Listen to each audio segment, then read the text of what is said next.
চিংড়ি মাছ দিয়ে মিষ্টি কুমড়ো রান্না করব। তো মাছটাকে একদম খোসা টুসা সব কিছু ছুলে ফেলায় তেলের উপরে দিয়ে একটু ভাজে নিয়েছি।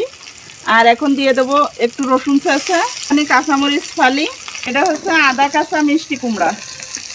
আর চিংড়ি মাছ কোনো সময় জন্য কষাই করে উঠাই না, একসঙ্গে দিয়ে কষাই করে রান্না করবো।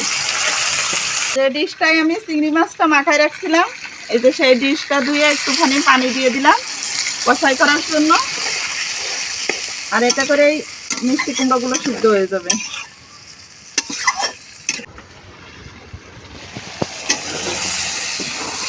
একদম মিষ্টি কুমড়াগুলো সব গলে গেছে, বেশি গলে গেলে আবার ভালো লাগবে না।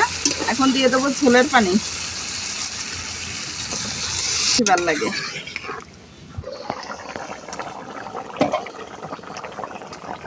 এর ভিতরে আবার ঝোলের উপরে দিয়ে দিয়েছিলাম গাছের থেকে ছিঁড়ে আনছে অল্প কয়েকটা বরবটি। তো সব কিছু আমার একদম গলে গেছে, আর ঝোলও আমি এতটুকু রাখবো। আর এখন দিয়ে দেব পুরানি বাটা মশলা। রান্নাঘরে আপনারা সব সময় এরকম দেশি দেশি তরকারি রান্নার রেসিপি পেয়ে যাবেন।